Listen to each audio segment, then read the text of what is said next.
vou começar falando do De La Cruz, que para mim foi o melhor em campo no jogo contra o Fluminense no último sábado. Voou no meio de campo, tomou conta no meio de campo. É um jogador que parece que está há anos no Flamengo e ele participou de um quadro na Flá TV e teve uma declaração dele que eu gostei demais, cara. Porque assim, eu vou explicar para vocês, deixa eu só falar aqui para contar para vocês o que ele disse. Abre aspas. Não me considero ambidestro. Me custa um pouquinho com a esquerda, risos, mas sempre tento ir melhorando no dia a dia. Tenho treinamento desde a base, hoje vou tentar fazer tudo com a esquerda. Controle, passe, algo pessoal, de criança. Sempre minha qualidade física não era de ser forte, então buscava ser um pouquinho melhor e minimizar os defeitos, no meu caso, pela altura e força. Mas de criança já tinha essa mentalidade, melhorar com a canhota para tirar vantagem. Fecha aspas. Primeiro, palmas para De La Cruz. Gente, na boa, nunca é tarde para aprender. O De La Cruz, ele tem essa consciência desde criança que ele pode evoluir condução, passe, chute com a perna esquerda. E o que ele faz? Ele treina desde então. Ele tem 26 anos. E por que eu estou falando isso? Porque o Gabigol, que para mim é um baita atacante, ele não sabe finalizar com a direita. E eu vejo muita gente justificando. Ah, mas ele não sabe, também não vai aprender, agora é tarde. Não, gente, não é tarde. Se ele treinar, ele vai aprender. No rival Fluminense, tem um cara que eu sou fãzaço pela postura dele, que é o goleiro Fábio. O Fábio tem 42 anos. Ele foi aprender agora a jogar com os pés. Porque o Fernando Diniz gosta de goleiro que sabe jogar com os pés. O que o Fábio foi fazer? Evoluiu, treinou e está aí, jogando com os pés. Então, nunca é tarde para correr atrás. E o De La Cruz, na minha opinião, parece ser sim ambidestro. Mas ele não concorda, ele não se considera ambidestro. Mas, cara, quando ele joga com a esquerda, ele não deixa a desejar. Ele é destro. Uma baita declaração que eu acho que serve para todo mundo, em qualquer âmbito social, qualquer profissão, que nunca é tarde para se aprender. Mudando de assunto, Dorival Júnior fez mudanças na convocação dele. Pois é, ele teve que cortar 3 jogadores. O goleiro Ederson, o zagueiro Marquinhos e o atacante Gabriel Martinelli. Os 3, por lesão. E a seleção brasileira tem amistosos contra a Inglaterra e Espanha. E para a vaga desses 3, Dorival Júnior chamou Léo Jardim, goleiro do Vasco, Fabrício Bruno, zagueiro do Flamengo, e Galeno, atacante do Porto. Cara, Léo Jardim mereceu sim essa convocação, ter feito partidas absurdas, tem salvado o Vasco em vários momentos, não só nessa temporada, na temporada passada também. Fabrício Bruno, eu sou suspeito, porque eu sou fãzaço do estilo de jogo dele, um zagueiro extremamente irregular. Muita gente falando, era para chamar o Léo Pereira. Gente, são posições diferentes. O lado do Marquinhos é o lado do Fabrício Bruno. Se ele chama o Léo Pereira, não ia fazer sentido, né? Léo Pereira ele não joga pelo lado direito. E o Galeno, eu confesso para vocês que eu assisti poucos jogos, então não vou ficar aqui dizendo, ele merecia ou não ser convocado. Eu estaria sendo mentiroso e leviano com vocês. Mas esses 3 jogadores aí, Dorival Júnior convocou e ele disse o seguinte ao site da CBF. São atletas que já vinham sendo observados e chegam em condições de brigarem diretamente por uma posição para esses 2 amistosos iniciais, disse Dorival Júnior aos canais da CBF. Com esses 3 aí, o Brasil agora tem 8 jogadores nessa lista de relacionados que nunca atuaram pela seleção e eles terão essa oportunidade de jogar contra a Inglaterra no dia 23 desse mês e Espanha no dia 26. Então fica aí a informação. Mudando de assunto, galera, o Flamengo apresentou oficialmente à Caixa Econômica Federal o projeto para a construção do estádio no terreno do gasômetro no Rio de Janeiro. O projeto foi colocado à mesa em uma reunião entre Rodolfo Landim e Carlos Vieira. Rodolfo Landim, presidente do Flamengo, Carlos Vieira é o presidente da Caixa Econômica Federal. A notícia foi publicada primeiro pelo jornalista Lauro Jardim, do Globo, e a gente confirmou, e pelo que eu soube, a reunião foi extremamente positiva. E só por curiosidade, a reunião foi no sábado à noite, ou seja, no dia que estava tendo Fla-Flu, o Landim se reuniu antes com o presidente da Caixa e depois, pelo visto, foi para o Maracanã. Então fica aí a informação. O que mais me surpreende é assunto de estádio próprio sair após uma vitória, não após uma derrota. Porque a gente sabia que assunto de estádio próprio era sempre uma cortina de fumaça em momentos de crise no Flamengo.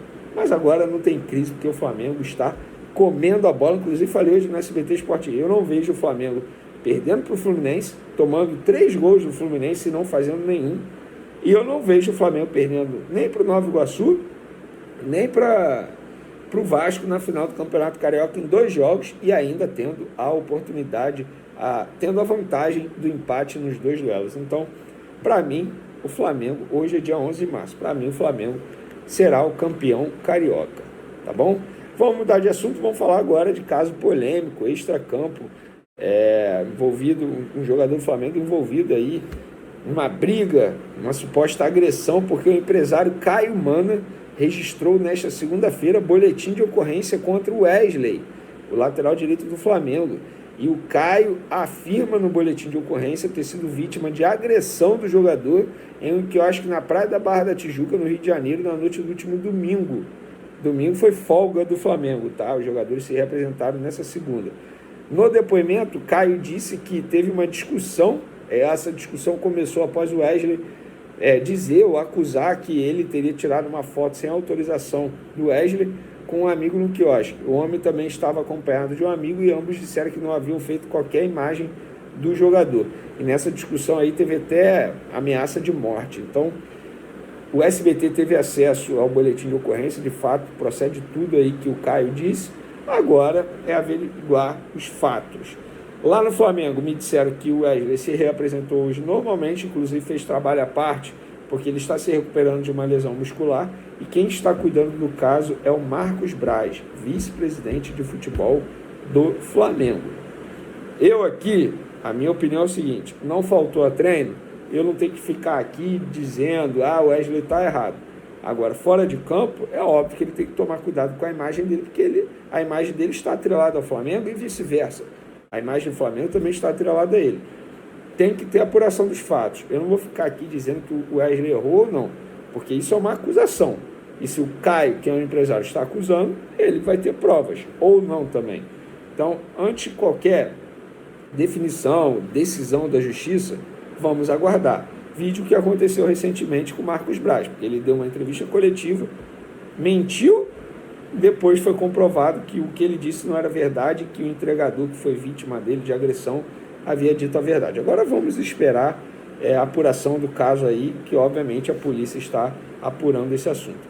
Para finalizar nosso vídeo, galera, vamos falar aqui de um jogador paraguaio, atacante paraguaio, Ramon Sosa, que segundo o jornalista Luciano Calheiros, o Ramon Sosa está na mira do Flamengo, tá? Jogador, atacante paraguaio de 24 anos, está atualmente no Talleres da Argentina, começou no Atlético Tembetari do Paraguai, passou pelo River Plate do Paraguai, Olímpia do Paraguai, Gimnasia da Argentina e atualmente está no Talleres. Eu confesso que eu não conheço esse jogador. No Flamengo, disseram que não procede, mas segundo meu amigo aí, Luciano Calheiros, a informação é dele. O Flamengo está de olho nesse jogador.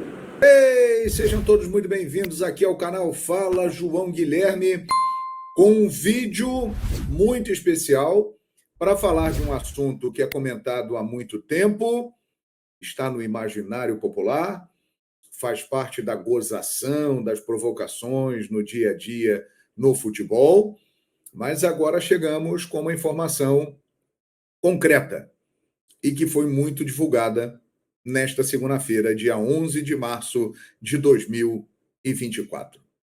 No último sábado, pela manhã, no estádio da Gávea, sede do Flamengo, o presidente Rodolfo Landim se reuniu com o presidente da Caixa Econômica Federal, Carlos Vieira. E o assunto tem a ver com esse local aqui que você está vendo. Se você é do Rio de Janeiro, comemore o mês do... conhece bem essa área. A área do gasômetro, na região central do Rio de Janeiro. E eu achei essa foto bem interessante, porque a gente vai conseguir ilustrar e identificar todas as possibilidades. E o porquê desta reunião? A informação do colunista Lauro Jardim, de O Globo. foi o primeiro a passar essa notícia. O Flamengo apresentou à Caixa Econômica Federal o projeto de construção do seu estádio. Então, agora temos uma informação concreta. O Flamengo tem um projeto para construir um estádio e este foi apresentado à Caixa Econômica Federal, que, através de um fundo, é dona deste terreno aqui. O terreno onde ficava o gasômetro na região central do Rio de Janeiro. Você está vendo, ó, que aqui é o terminal intermodal Gentileza, inaugurado recentemente. É um terminal que vai ligar várias linhas de ônibus, BRTs, VLTs, e que todos eles chegarão e passarão por aqui, facilitando muito o transporte. Aqui, mais à frente, ó, do outro lado do elevado, você vê a rodoviária Novo Rio. É a rodoviária do Rio de Janeiro, que já está ali há muito tempo. Aliás, precisa de uma reforma, né? Precisa ser melhorada, ser ampliada. Você vê aqui também, ó, isso aqui faz parte da Ponte Rio-Niterói. Quem vem de Niterói para chegar ao Rio de Janeiro, ou então quem está na Avenida Brasil ou na linha vermelha e quer ir para o centro da cidade do Rio de Janeiro, quer entrar na zona portuária, passa por esse elevado aqui. Falando em Porto, olha aqui, ó. Aqui está o Porto do Rio de Janeiro, a região do Porto Maravilha. Aqui, um pouco mais à frente, o aeroporto Santos Dumont. Num outro lado da cidade, para o outro lado, para lá, nós temos o aeroporto internacional Tom Jobim. O Maracanã é muito perto dessa região, também o estádio de São Januário do Vasco da Gama, a Avenida Brasil. Ali ao lado, né, nós temos a estação da Leopoldina, que está fechada, mas que já há um processo de revitalização e em breve estará aberta. Ou seja, o Flamengo entende que essa é uma área estratégica, central, com muita facilidade de acesso, próxima aos principais aeroportos do Rio de Janeiro, em frente à rodoviária, em frente ao principal terminal de ônibus da cidade do Rio de Janeiro, e o Flamengo considera que é o local ideal para construir o seu estádio. Essa é a informação que temos. O Flamengo quer adquirir esse terreno. Segundo o mercado imobiliário, esse terreno vem passando por um processo de desvalorização, o que facilitaria a compra, porque a Caixa não está encontrando parceiros e possibilidades para valorizar o terreno em outros empreendimentos, e um estádio com uma equipe do porte do Flamengo poderia valorizar muito essa área que anda abandonada e desprestigiada no centro do Rio de Janeiro. Tentou-se, com o Porto Maravilha, na Olimpíada do Rio 2016, valorização ali, mas infelizmente isso não aconteceu.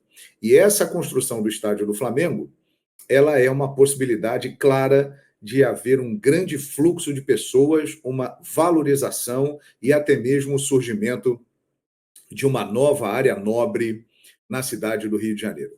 250 milhões de reais. Seria esse o valor estimado hoje no mercado por este terreno.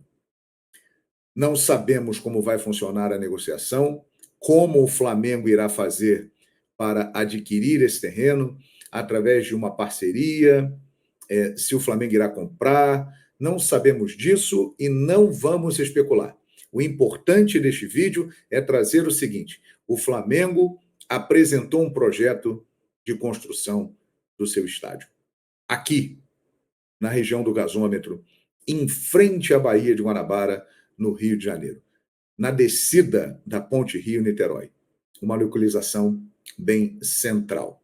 E agora, olhando lá para frente, porque a partir do momento que temos essa informação, podemos dizer que o Flamengo realmente vai trabalhar para ter o seu estádio. É um processo longo, é um processo que dura muitos anos. Mas já olhando lá para frente, vocês imaginaram o que pode representar o estádio do Flamengo para o clube? O nível que isso pode atingir? O Flamengo atua no Maracanã, administra o Maracanã em parceria com o Fluminense.